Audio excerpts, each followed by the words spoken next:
Olá, sou Denise Argemi, do movimento independente 50-50 de Advogadas Gaúchas.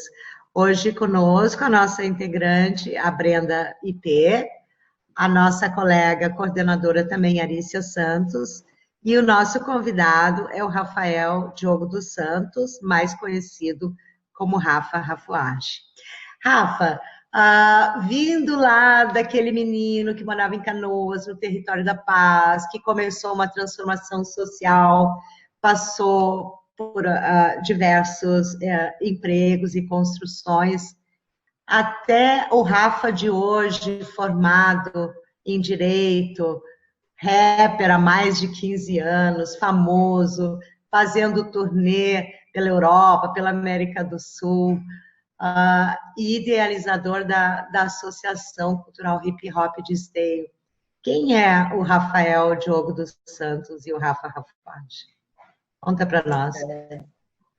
Boa noite, gurias. É um prazer estar com vocês, conversando não só com o movimento, como com pessoas que também pensam esse novo mundo possível para além do slogan do Fórum Social Mundial.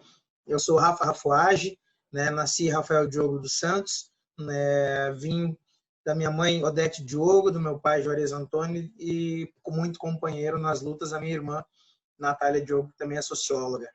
Então, a minha estrada começa na luta antirracista, numa luta por uma sociedade mais igualitária e justa, quando eu tinha 13 anos de idade, onde eu sofri meu primeiro ato de racismo na escola, numa creche, e a partir dali, então, se revelou também uma grande militante do movimento negro, a minha mãe, Odete Diogo, ainda não que ela não atuasse, mas, obviamente, no momento em que ela se viu confrontada com o racismo, para além do corpo negro dela, para o corpo negro do filho dela, então também despertou uma luta que hoje ela é um exemplo, não só em Esteio, mas na região metropolitana, com trabalho de formação para educadores e educando sobre a Lei 10.639.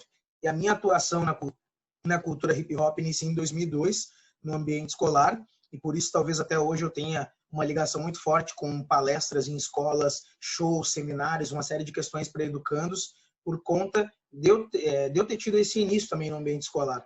E hoje a minha pauta, ela atrela muito a questão da educação, cultura, segurança pública. E lá naquela época, ainda que eu não tivesse a noção de tudo isso, mas de certa maneira eu já reproduzia isso que eu faço hoje, de atrelar e transversalizar pastas e iniciativas para que gerem um efeito maior do que somente algo isolado, né? Então, essa ação que eu faço em 2002, quando eu comecei na cultura hip-hop, de lá para cá vão 18 anos. Em 2010 eu tive uma experiência em Canoas, e na verdade eu sempre morei em Esteio, mas atuei em Canoas no sentido de trabalhar, né? Eu ainda trabalhava de carteira assinada, e foi talvez o último período que eu trabalhei de carteira assinada. Naquele momento ainda a minha arte talvez ainda não me desse condições de viver apenas dela ou de algo relacionado ao setor cultural, como eu vivo hoje. Então, naquele momento, eu atuei como educadora, entrei como educador social, em 2010, no território de Pazo do Ajuviras, que era um projeto financiado pelo PRONASSE. O PRONASSE era o Programa Nacional de Segurança Pública com Cidadania, que ele atrelava as questões da segurança pública, justiça restaurativa, projetos para a juventude, Mulheres da Paz, Agência da Boa Notícia, que eram projetos que tinha lá. E lá foi onde eu desenvolvi toda a expertise social, mas também de gestão, porque eu pude conviver diretamente com os gestores desses projetos e desses programas nacionais que se tinha. E naquela ocasião se tinha um alinhamento nacional com os municípios, né? A gente tinha a presidenta Dilma, presidente Lula, a gente tinha Tarso Genro como governador ou ministro da Justiça naquela ocasião, e também outros prefeitos que eram ligados à esquerda. Então, isso foi muito importante por conta de todos terem um alinhamento de um entendimento da importância de políticas públicas. Porém, o mérito não é desses políticos, né, exclusivamente, mas sim da própria comunidade, que entendeu a importância de um projeto como esse e aí pautou uma construção não de cima para baixo, mas de baixo para cima, que gerou muito mais efeito. Então, lá eu saí em 2013, né, de 2013 para frente, então, foi meu último período de carteira assinada, foi quando eu abri, por exemplo, o meu primeiro CNPJ, um MEI, naquela ocasião, E aí, a partir de lá, então, né, desenvolvi não só a minha carreira artística, eu já tinha ela, por óbvio, desde 2004, já tinha ganho prêmios internacionais, inclusive, de 2004 até 2013. Porém, em 2013, em específico, foi um ano em que eu entendi, inclusive, como profissionalizar a minha carreira, que era algo que talvez eu não tinha uma visão antes de 2013.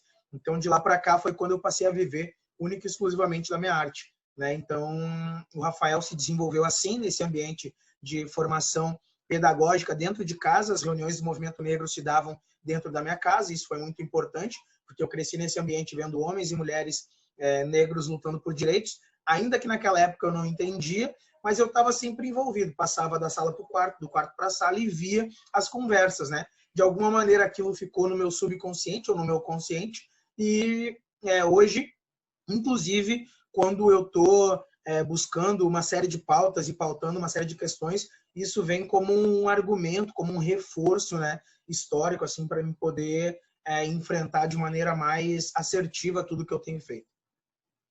Rafa, tu consegue mobilizar muita gente, assim, né?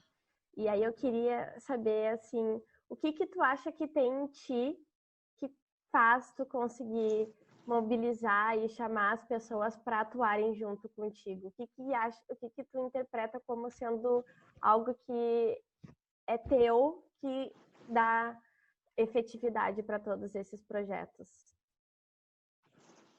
Na verdade, Brenda, eu acho que não é algo que está em mim, eu acho que é algo que está nas pessoas, e talvez eu seja aquele tipo de pessoa que chega e desperta algo que já está dentro de ti, mas que tu precisa descobrir, e a partir dessa descoberta tu se desenvolver, e aí tu, a partir de uma compreensão própria, né, tu também se enxergar como parte desse processo. Eu até fiz um post esses dias, de uma reflexão que eu fiz acerca do que Buda pregava e tal, e não que eu seja um cara budista, né, nada a ver, né, mas eu fui ler sobre as questões de Buda, né, para poder entender um pouquinho mais também, né, sobre como se deu o processo, como ele descobriu as verdades que ele descobriu, porque eu sou um cara que busca verdades. Isso é um fato, eu busco verdades, né? E aí tanto é que eu produzi vários materiais linkados a essa questão, como o Manifesto Porongos, uma série de outros vídeos e debates que eu participei, clipes, uma série de iniciativas. Então, acho que isso tudo está dentro das pessoas. E eu tenho feito disseminar informações, e que muitas vezes faltam informações para grupos, coletivos, pessoas individuais, sejam homens ou mulheres, para que esses coletivos possam evoluir. Então, eu tenho feito esse papel, meio que Robin Hood, sabe? Eu vou nos ambientes onde eu consigo me qualificar, busco a informação, e a informação que eles vendiam lá de um curso X por X valor, eu jogo de graça para todo mundo. Né? E tenho feito isso entendendo que assim a gente vai conseguir nivelar por cima a sociedade. E isso é de extrema importância que a gente tenha esse nivelamento por cima, porque, de certa maneira, a gente sabe que informação é o poder, mas informações sem verdade, né, acabam não gerando, de fato, um alcance e uma condição de execução desse poder. Então, justamente, eu tenho disseminado essas informações para que esse poder possa direcionar a nossa sociedade para um caminho, aí pautando as questões da UPMS, que lutam contra o colonialismo, contra o patriarcado, contra o capitalismo selvagem, através de outras óticas solidárias, colaborativas e criativas também, sejam elas por meio da cultura ou não, qualquer outra área. Então, acho que isso, Brenda, por resumo, está dentro das pessoas. Eu talvez tenha sido alguém que vai lá, desperta, troca ideia, e aí a gente consegue, a partir de um entendimento ou uma visão semelhante de mundo, poder pensar ações conjuntas como essas que a gente tem construído e vai construir ainda muito mais coisa, né? E coisas que possam aí ficar como transformações reais, né? Menos teóricas, mais práticas. Não sou um cara da teoria, odeio teoria, sinceramente, e curto muito a prática, né? Inclusive a prática que nos erra, que a gente faz errar, que nos faz errar, né? Eu sou muito da prática que me faz errar, porque se a gente não testar, e às vezes em ações micro, no momento em que a gente, lá no futuro, Brenda, tu como uma grande pessoa do judiciário brasileiro, a Arícia, a Denise, pessoas que vão estar em posições de destaque, de amplitude no sentido das falas, que vai chegar em mais lugares ao mesmo tempo, uma série de questões, é necessário que a gente tenha essas compreensões de mundo aguçadas aí, para que a gente tenha sempre foco e objetivo, né? Para que, de certa maneira, quando a gente ocupa espaço, a gente não seja cooptados, né? Para que a gente mude as nossas pautas, enfim, e perca toda uma luta que é de extrema Rafa, importância. Rafa, deixa eu te interromper um pouquinho. Conta para nós uma coisa que também é Claro. muito importante, a dificuldade que foi criar a casa de hip hop, que vocês não obtiveram aqueles recursos governamentais, mas por intermédio de uma mulher aposentada. Por favor, nos conta essa história e o que é que a casa de hip hop de Esteio está fazendo pela nossa juventude, por favor. Então, a Casa do Hip Hop, ela nasce de um sonho que foi embrionado em 2011, quando a gente aprovou uma lei, que é a Lei da Semana do Hip Hop, foi no Legislativo de Esteio.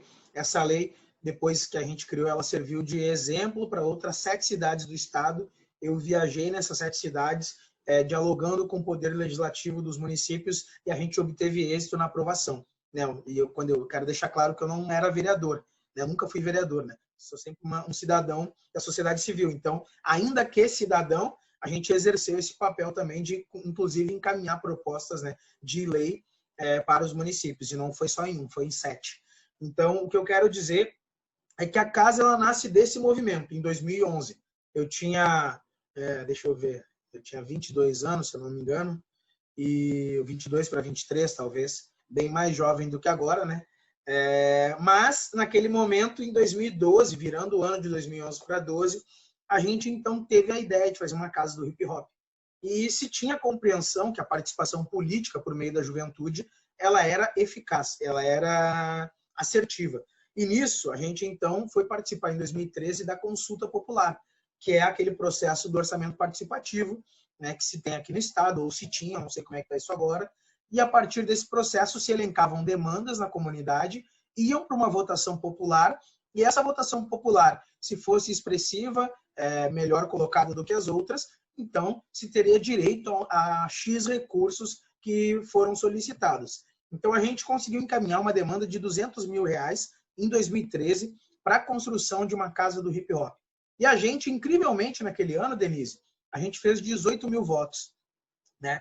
18 mil votos que nos deixaram não só numa posição de poder ter direito ao recurso, como, inclusive, pautar o poder executivo municipal de cada vez mais ter respeito e respaldar o nosso movimento, porque não havia respeito com o nosso movimento. A gente sempre era tirado, deixa essa juventude para lá, deixa esses moleques falar sozinho, essa cultura de não sei o quê, sabe? Uma série de questões que nunca validou a nossa luta. A nossa luta ela foi validada por nós mesmos. Não foi alguém que validou a nossa luta. E por isso foi muito mais difícil. Né? Porque se o poder público tivesse aberto oportunidade da gente construir, inclusive fomentar nossas construções, a gente estaria talvez muito mais adiantado do que hoje. E é por isso que eu me sinto, inclusive, sempre correndo atrás do tempo perdido. Então, voltando ao que eu estava falando, a gente fez 18 mil votos e o prefeito de Esteio, naquela ocasião, tinha se elegido com 22 mil. Então, a gente brincou com ele, olha, mais 4 mil a gente era prefeito da cidade. Né? Isso para assustar, tá ligado?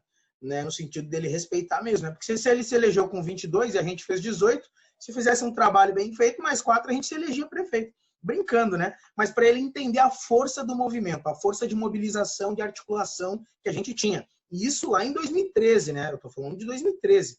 Então, de lá para cá, a gente participou de outra consulta popular em 2014, a gente fez 11 mil votos, baixou a nossa votação e o governo do estado, a gente tinha direito a 378 mil, não nos pagaram. Por quê? Por tratativa política, eles queriam que a gente votasse em um candidato, a gente não quis isso, não quis fazer essa jogatina política. Olha, a gente só dá o dinheiro se vocês botarem no fulano.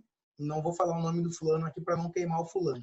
Então, em 2016, a gente conheceu a Dona Flora, quando a gente estava totalmente sem expectativa e perspectiva nenhuma. Então, ela trouxe a possibilidade da gente ocupar um espaço que era dela, porém estava ocioso, ocupado pelo crime, pela prostituição, e a gente, então, entrou lá em 2017, e de lá para cá, a gente conseguiu tirar do papel um projeto histórico que acabou se tornando uma referência mundial.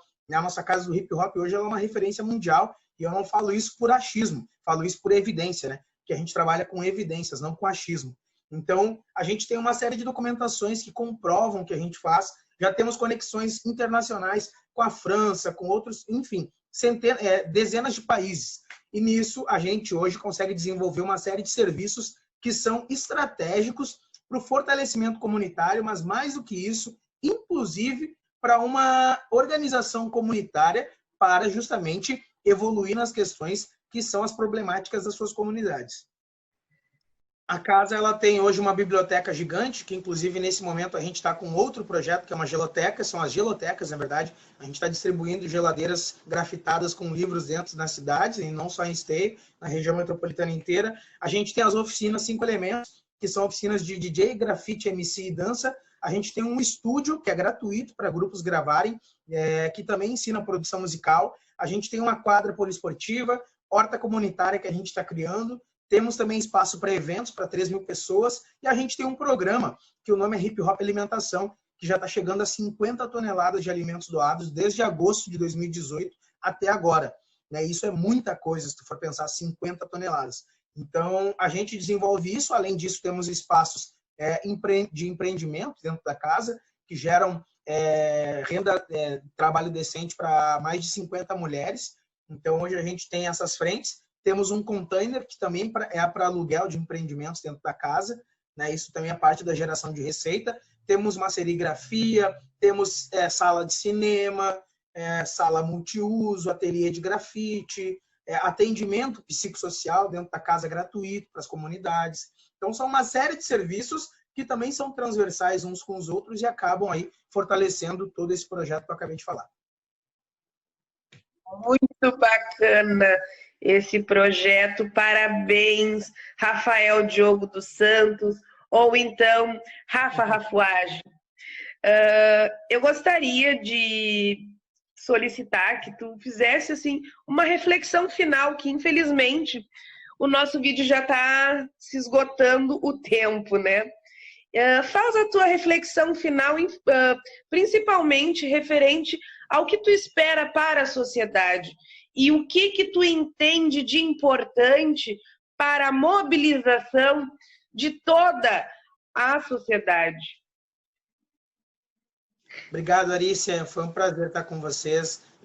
Brenda, tenho muito carinho, respeito e amizade com vocês. Arícia, que a gente possa se conhecer também logo aí para poder estar desenvolvendo outras práticas junto aí de fortalecimento comunitário, uma série de questões.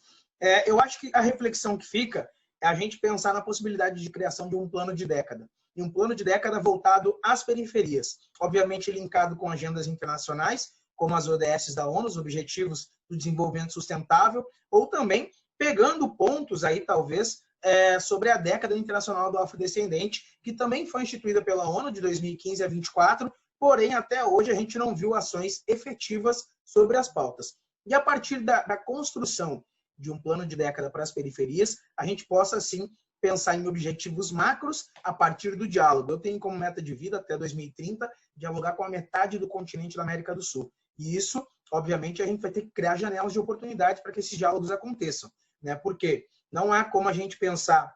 Por exemplo, a Casa do Hip Hop, ela é uma janela de oportunidade. Por lá passam 4.000 jovens por ano. Lá, 4.000 jovens por ano podem conhecer pensamentos, reflexões e ações voltadas à questão da luta anticolonial, antirracista, contra o patriarcado, contra o machismo, não homofóbica. Então, são pontos que acabam fazendo a construção de novos cidadãos e cidadãs do amanhã.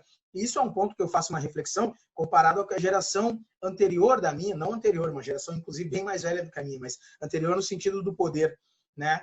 A geração de Lula, do Mujica, Evo Morales, Cristina Kirchner, essa galera que governou a América do Sul por um longo tempo, né? E que o Pepe Mujica traz uma reflexão muito importante, que é algo que eu já tinha refletido, porém a palavra dele é que não geramos cidadãos, geramos consumidores, né? E o consumo está atrelado ao capitalismo. E o capitalismo está atrelado a uma prática que não vai nos beneficiar nunca, né? E nisso, obviamente, esses consumidores acabam atuando de modo a fortalecer o inimigo, né? E não justamente, né, a sua própria raiz, o seu próprio povo. Então, eu tenho feito esse trabalho justamente de dialogar ao nível da América do Sul, Arícia, para que a gente possa, ao longo de 10 anos, evoluir enquanto sociedade juntos, para que lá na frente a gente possa estar, ao longo desses 10 anos, ocupando espaços de poder, sejam eles políticos, acadêmicos, educacionais no âmbito geral, também culturais, na gestão dos espaços e equipamentos comunitários,